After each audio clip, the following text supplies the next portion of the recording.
నమస్తే welcome to our channel నేను సౌజన్య actor Prabhas darling Prabhas తన ఇన్స్టా స్టోరీలో ఒక స్టోరీ పెట్టడం జరిగింది అది ఇప్పుడు సోషల్ మీడియాలో వైరల్ అవుతుంది నిజం చెప్పాలంటే సోషల్ మీడియాని కుదిపేస్తోంది సో మరి ఈ అంశానికి సంబంధించి మనతో మాట్లాడడానికి వారి విశ్లేషణని మనతో పంచుకోవడానికి ఈ రోజు మనతో పాటు ఉన్నారు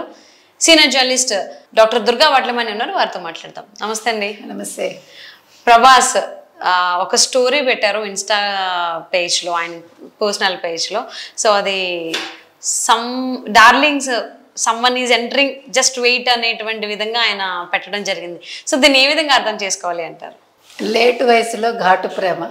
ఓకే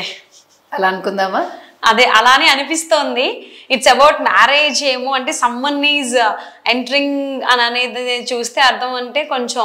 అలానే అనిపిస్తుంది మ్యారేజ్ గురించి అనౌన్స్ చేయబోతున్నారా ప్రభాస్ అని అదే వెయిటింగ్ ఫ్యాన్స్ అందరం కూడా అంటే బహుశా పెళ్ళే కావచ్చండి ఎందుకంటే ఎప్పటి నుంచో అనుకుంటున్న విషయమే ఇది ఇప్పటికే లేట్ అయిందని జనాలు కూడా అంటే వాళ్ళ ఫ్యాన్స్ కూడా అనుకుంటున్నారు సో ఎదురు చూస్తున్న తరుణం వస్తున్నట్టుంది మరి ఇప్పుడు రాబోయేది ఇంకా ఆగస్టులో మనకి ముహూర్తాలు కూడా ఉంటాయి శ్రావణ మాసం వస్తుంది కాబట్టి మరి ఆ టైంకి ఆయన ఏమైనా చేసుకుంటారా త్వరలో దాన్ని రివీల్ చేస్తారా వెయిట్ చేద్దాం ఎందుకంటే ప్రభాస్ అంటే ఇష్టపడని వాళ్ళు లేరు ఎస్పెషల్లీ బాహుబలి నుంచి అసలు అతని రేంజ్ ఓ స్థాయికి వెళ్ళిపోయింది అతను అంతర్జాతీయంగా కూడా ఒక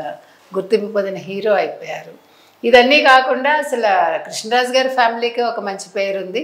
ఆ తర్వాత ఇటీవల వాళ్ళ పిన్ని గారు శ్యామల గారు కూడా చంద్రబాబు నాయుడు గారిని కలవటం తెలుగుదేశానికి మద్దతు తెలపడం కూడా మనం చూసాము సరే ఈ నేపథ్యాలు పక్కన పెడితే ఈ రోజు ప్రభాస్ త్వరలో మీకు ఒక మంచి న్యూస్ వినిపిస్తాను వెయిట్ చేయండి someone is entering in to my life అన్నట్టుగానే పెట్టారు ఆయన సో ఆ సమ్వన్ ఎవరు మనం కూడా ఎదురు చూద్దాం మరి అనుష్కనా ఇంకెవరైనా కొత్త వాళ్ళ ఆ మధ్యన ఇంకెవరో అమ్మాయి పేరు కూడా వచ్చింది ఏదో మనకి లీలగా ఎగ్జాక్ట్గా మనకి పేర్లు తెలియదు కానీ మరి అదేనా అదే ఇప్పుడు ఆయన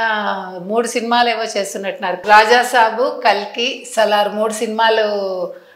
ఆ షూటింగ్స్లో హడావిడిలో ఉన్నారు ఆయన అయితే ఇప్పుడు మనకి వస్తున్న విషయం ఏంటంటే వాళ్ళ ఇంటి దగ్గర చాలా హడావిడిగా ఉంది పెళ్లి హడావిడి మొదలైంది అన్నట్టుగా కూడా కబుర్లు వస్తున్నాయి అంటే ఇప్పుడు పెళ్లి అనగానే ప్రేమ పిల్ల పెద్దలకు తుడిచిన పిల్ల అనే డౌట్ కూడా ఆ సందేహం కూడా ఇప్పుడు అందరిలోనూ ఉంది మరి ప్రేమ పెళ్లి చేసుకుంటారా లేకపోతే పెద్దలు కుదిర్చిన పెళ్ళ ఆ అమ్మాయి ఎలా ఉంటుంది ఇప్పుడు ఫ్యాన్స్ ఇవన్నీ కూడా చాలా ఆసక్తిగా వాళ్ళు రకరకాల పోస్టులు పెడుతున్నారు సో వీళ్ళందరికీ ఆనందం కలిగిస్తూ ఆయన మరి ఏం చెప్తారా అనేది కూడా ఒక సందేహం ఏమైనా కావాలని సరదాగా చేస్తున్నాడా ఆయన లేదు ఇందులో నిజం ఉందా లేదు తన సినిమా ప్రమోషన్స్లో భాగంగా ఇది చేస్తున్నారా ఇప్పుడు కల్కి సినిమా రిలీజ్ కాబోతుంది త్వరలో సో కల్కి ప్రమోషన్స్లో భాగంగా ఈ విధంగా పెట్టారా అందరినీ ఒక సర్ప్రైజ్ చేయడం కోసం లేదు ఒక ఆసక్తిని రేకెత్తించడం కోసం ఇవన్నీ కూడా ఒక సందేహాలే మనకి అవును so Prabhas someone is entering అనగానే పెళ్లి గురించి అనుకుంటున్నారు అందరూ కూడా ముఖ్యంగా ఫ్యాన్స్ అదే అనుకుంటున్నారు మరి అది పెళ్లి గురించా లేకపోతే మీరు అన్నట్టు సినిమా ప్రమోషన్స్ లో భాగమా లేకపోతే సినిమాకి సంబంధించి ఏమైనా అప్డేట్ ఇవ్వబోతున్నారు అందులో హీరోయిన్ గురించో ఎవరి గురించో అనేది ఉత్కంఠ నెలకొంది సో వాళ్ళ ఇంటి దగ్గర కూడా చాలా హడావుడి ఉంది అంటున్నారు ఒకవేళ పెళ్ళి అయితే ప్రేమ పిల్ల పెద్దలకు కుదిర్చిన పిల్ల ఇది కూడా చాలా డౌట్స్ వస్తున్నాయి సో ఆయన వెయిట్ అన్నారు సో వెయిట్ చేయండి అని సో వెయిట్ చేయాల్సిందే లెట్స్ సీ ఆయన దీన్ని ఎప్పుడు రివీల్ చేస్తారనేది thank you so much Durga thank you